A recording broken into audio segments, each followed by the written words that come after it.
The steak on my plate was still sizzling when it happened. It was cooked medium rare and had a perfect sear, the kind of meal you look forward to all week after putting in 80 hours at the office. I was 48 years old, with 25 years of deep industry experience under my belt, and I thought I had earned my place at that table. My fork was halfway to my mouth, the aroma filling the space between us, when Nolan Pierce decided to make his move. Nolan was the new regional director at Vertex Freight, a guy who wore expensive suits and spoke entirely in corporate buzzwords. He stood up like he was about to do one of his signature victory laps, holding his glass of expensive red wine high enough for the entire restaurant to see. "We did it," he announced loudly, his voice carrying over the low hum of the upscale steakhouse. "We just closed the biggest logistics contract of the quarter." Everyone at our table clapped on cue, a smattering of applause that felt more mandatory than genuine. A few of the junior associates even whooped, trying to impress him. I nodded, chewed my steak slowly, and figured we would toast the client and move on with our evening. "My team," Nolan went on, "has been absolutely essential. Well, most of them anyway." He grinned broadly, his eyes darting around the table before settling heavily on me. "Some people just do not fit where we are going. Sometimes dead weight only serves to slow the machine down." A few people chuckled nervously. It was that kind of awkward laugh you hear when people are not quite sure if they are supposed to be in on the joke. Then Nolan looked straight at me, his smile dropping into a thin, hard line.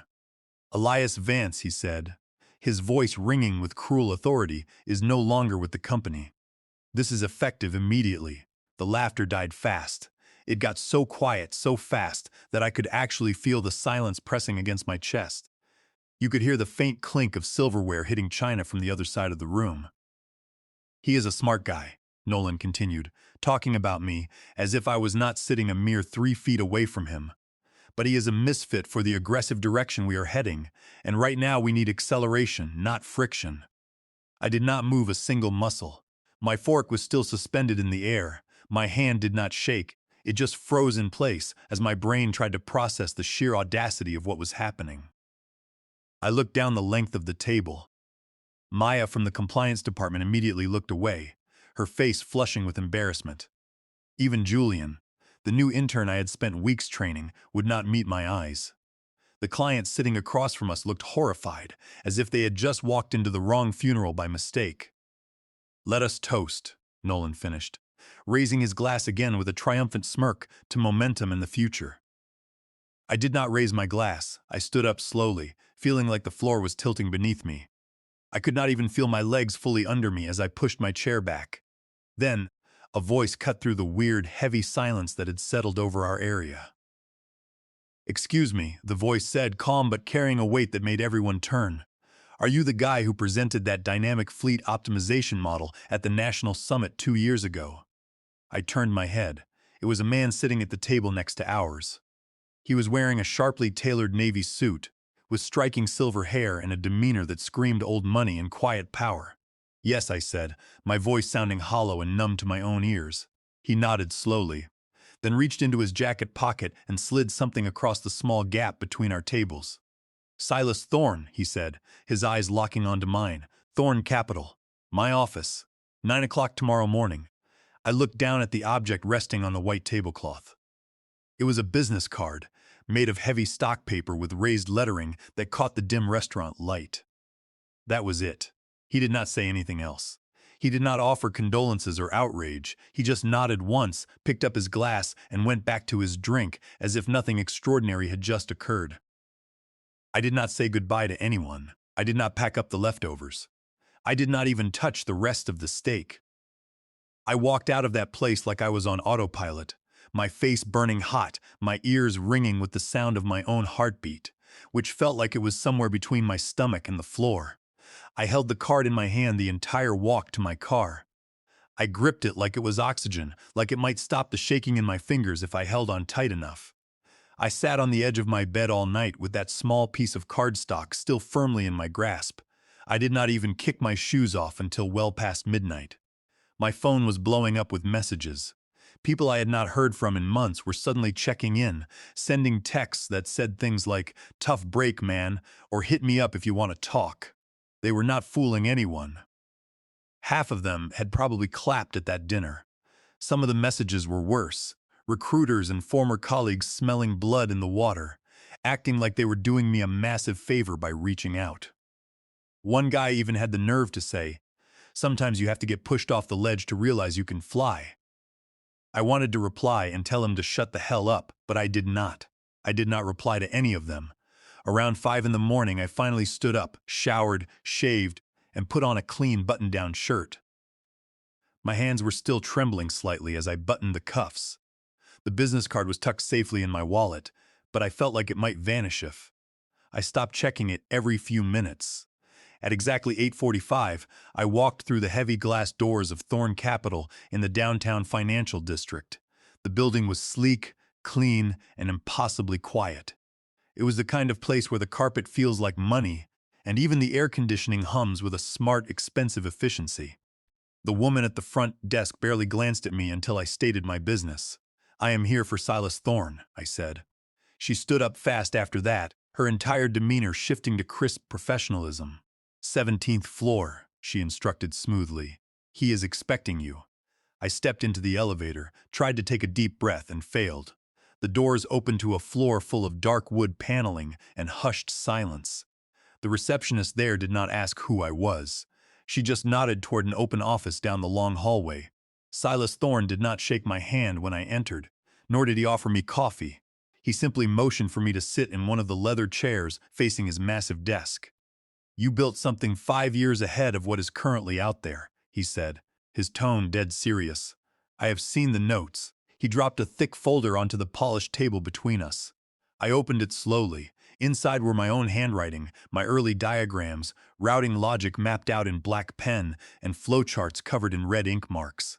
One page even had a faded brown ring from a coffee cup. I remembered making that exact stain during an all-nighter in my small apartment 3 years ago. "They watered this down," Silas said, leaning forward.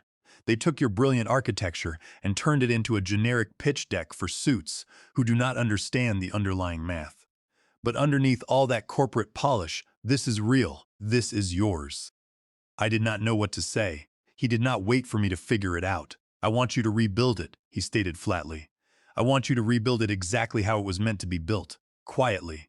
Fully funded, secure, and with total autonomy." I blinked, trying to process the magnitude of what he was offering. "What is the catch?" I asked, my voice finally finding its footing. "You disappear," he replied without hesitation. "No public profiles, no online repositories, no press releases, no name recognition." My stomach dropped slightly at the thought of complete anonymity. "We will set up a dummy corporation," he continued. "You will report through it. There will be no public ties to Thorn Capital, no press rollouts.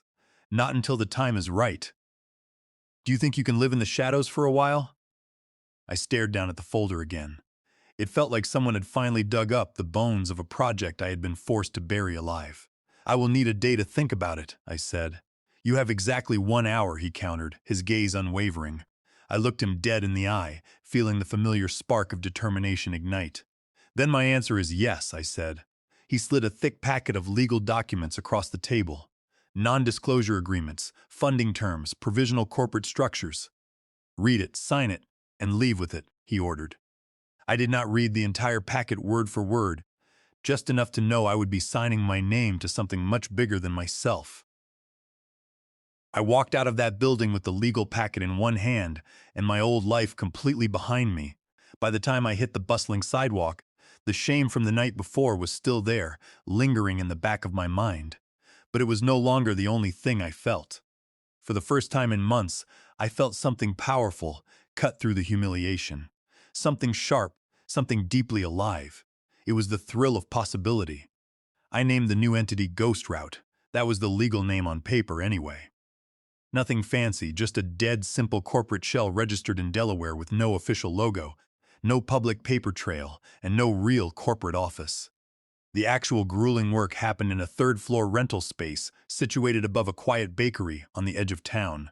We blacked out the windows with heavy film. The server racks were hardwired and ran entirely on a localized power grid. There was no cloud synchronization, no remote backups outside that secure room. Everything ran in absolute silence. I brought in Maya first. She had built the original routing logic engine with me back when we both still foolishly believed Vertex Freight gave a damn about innovation. They had dumped her last autumn during a so-called departmental restructure. She did not even blink when I called her on a secure line. "Do you still have those original sketches?" she asked immediately. "Better," I told her it. "I have the resources to build them right." "I have to go," she replied. The transition was seamless. A rugged warehouse worker was filming the inside of his massive refrigerated trailer. His breath was clearly visible in the freezing air, and the physical temperature gauges were clearly showing a reading of -3 degrees. Then, he flipped his phone camera around to show the logistics application on his screen. It was their highly touted upgraded system. The app interface boldly read +12 degrees. "My physical trailer says -3, the worker said, grinning mockingly at the camera. "But your fancy app says +12. Which one is it, boss? Am I ruining my fresh lettuce, or am I preparing for a massive lawsuit?" That 30-second video was posted under a trending tag that mocked their software. By lunchtime, there were over a dozen more videos showing completely wrong temperature readings, crashed chain of custody logs, and massive delivery delays that were falsely logged as early arrivals. One particularly angry driver filmed a huge load of sensitive medical vials, sweating profusely on a hot loading dock, with a sarcastic caption that read, "Temperature logs claim everything is perfectly clean, but the product is completely spoiled." "Thanks a lot, Vertex Freight." Chloe was intensely watching our own dashboards. The real-time industry heat maps were rapidly lighting up brighter. "They are completely cooked," she said flatly, her voice devoid of sympathy. "Every single cold shipping lane they push their new update into becomes instantly unstable. Their chain of custody logs are off by several hours. They cannot accurately track thermal dips to save their lives." I opened our secure system alerts. BioCold Solutions, the massive pharmaceutical giant, had just officially submitted a total termination of all their remaining active loads through Vertex Freight. The official reason listed on the legal document was complete inability to guarantee cold chain integrity. There it was, the final blow. Chloe pushed her ergonomic chair back from her desk. "We broke their entire empire without even touching their actual servers," she noted. Julian offered a quick correction. "They broke themselves," he said. "We just provided the bright light that let everyone else see the cracks." Highly confidential internal memos started leaking rapidly the very next day. Someone deep inside their corporate structure was incredibly pissed off. We saw unedited screenshots from their private executive chat channels. Nolan Pierce was desperately blaming mysterious external forces for the catastrophic system collapse. He was wildly claiming industrial sabotage, rogue code injections, and coordinated cyber attacks from foreign entities. Maya raised a skeptical eyebrow when she read the frantic messages. "That is what he is seriously going with it?" she asked. "Sabotage?" "Sure," I replied with a grim smile. "I suppose it beats having to publicly admit that you built $1 billion house on a foundation of wet cardboard." One by one, their paying clients started dropping off the platform. The smaller independent haulers left first, rapidly followed by the regional supply chains, and finally the full-scale national logistics networks. By the end of that chaotic week, the main systems at Vertex Freight were showing completely blank operational reports. There were no active shipping lanes. Their routing tables were entirely gone. The critical cold chain grids were completely offline, and their premium customer service phone lines were automatically rerouted to generic voicemails. And Nolan Pierce? He went completely silent. There were no more arrogant public statements, no defensive press conferences, no angry posts, and absolutely no updates to his professional profiles. One day he was the untouchable corporate director, and the next day he was a ghost. Nobody in the broader industry even noticed when Thorn Capital quietly initiated the formal rollout of Ghost Route. We did not host a massive splashy launch party or offer flashy public demonstrations. There were no expensive billboards, no self-congratulatory headlines. There were just quiet, firm handshakes and tightly sealed non-disclosure agreements. We onboarded one major client at a time, ensuring impeccably clean deployments, rock-solid custody logs, and highly predictive routing that held strong under immense logistical pressure. Every time a new shipping lane went fully live, we did not stop to celebrate. We simply watched the screens, just the four of us hidden behind locked doors, watching our beautiful system seamlessly scale up without making a single sound. The silence in our office did not feel empty anymore. It felt powerful. It felt earned. I was sitting quietly in the office when the major financial news alert came through on my monitor. Nolan Pierce has been officially removed from his executive position. There was no formal corporate statement issued regarding his sudden departure. That was it. There was no defiant quote, no tearful press call, no desperate defense. It was just a quiet, humiliating line buried deep between fluctuating stock tickers and international fuel rates. Maya saw the alert too. She looked over the rim of her coffee mug, caught my eye, and nodded exactly once. No one else in the room said a single word. I leaned back comfortably in my chair. The steady, reliable hum of the Ghost Route prototype filled the silence of the room. It was that soft, rhythmic spin of localized servers doing exactly what they were originally built to do. It was the exact same hum I had heard on the very first night we brought the system online above the bakery. In some ways, nothing had changed at all, yet absolutely everything had. Silas called me exactly 1 hour later. "You are going to be on the official nameplate this time," he stated plainly. "We are holding a press conference next week." My throat went dry for a fraction of a second. "A press conference for what?" I asked. "For the official national rollout," he replied. "We are live in 14 states with Tier 1 clients. There is no more need for the dummy corporation. It is time to put your real name on your work." I did not say anything immediately. "You have earned this," he added, his voice softening just a fraction. "Do not argue with me. Just show up and claim what is yours." He hung up the phone. I turned my chair around to face the back wall, where my original architecture map was still securely pinned. It was the exact same map I had hastily drawn in cheap ballpoint ink before any of this madness had even started. Half the ink was badly smudged now, but the brilliant underlying logic still held perfectly true. I pictured Nolan Pierce sitting alone in some sterile glass-box co-working space, watching our massive rollout on a cracked tablet screen, desperately trying to make sense of exactly how he had lost complete control of his career. There was no dramatic courtroom showdown, no screaming match, no cinematic speech. We just brought the receipts, and we delivered undeniable results. The core team did not ask for fancy executive titles or shiny industry awards. They simply kept their heads down and kept building the future. Ghost Route was quietly folded into the main Thorn Capital portfolio. There were no screaming headlines, just a subtle line in a boring corporate restructuring document that nobody outside the boardroom would ever bother to read. By the end of that historic week, our proprietary system was fully live and operational in 14 different states. 2 more massive states were already deep in pre-deployment testing. The brand new client portal featured only one very small change. It was a single line of text located in the footer on every single page. Architecture and core design by Elias Vance. That was it. It was not a massive spotlight. It was just an undeniable fact. I kept working. I sat in the exact same office in the exact same chair, listening to the exact same hum of the servers in the background. But the ghosts that used to haunt me, the heavy weight of the brilliant work that got maliciously buried, the legacy that they callously tried to kill, it was all completely gone. Now there was just the reality of what we had built. There was no unnecessary noise, no false corporate narrative. There was just clean, beautiful technology, cold, hard data, and my real name permanently etched exactly where it always belonged. The launch room in New York was all sleek glass and hushed whispers. There was no loud introductory music, no massive decorative banners. There were just thin paper visitor lanyards and the quiet, undeniable weight of serious venture capital and expensive tailored suits. We were on an upper floor in Midtown with a sweeping view of the city skyline. Launch day had finally arrived.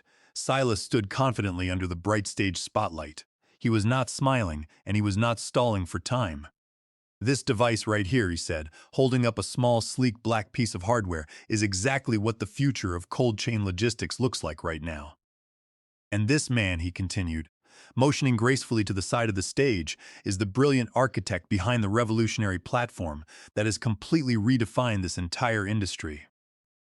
Ladies and gentlemen, Elias Vance. I walked out onto the stage alone.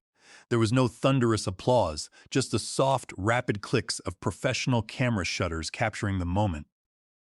The lanyard hanging around my neck read Chief Technology Officer in small, unpretentious block letters. That simple title was more than enough. I stepped up to the microphone and looked out at the quiet, attentive room. They arrogantly told me that I was obsolete, I said, my voice steady and clear. I did not bother to argue with them. I just went into the dark and built the exact thing they loudly swore could never be built.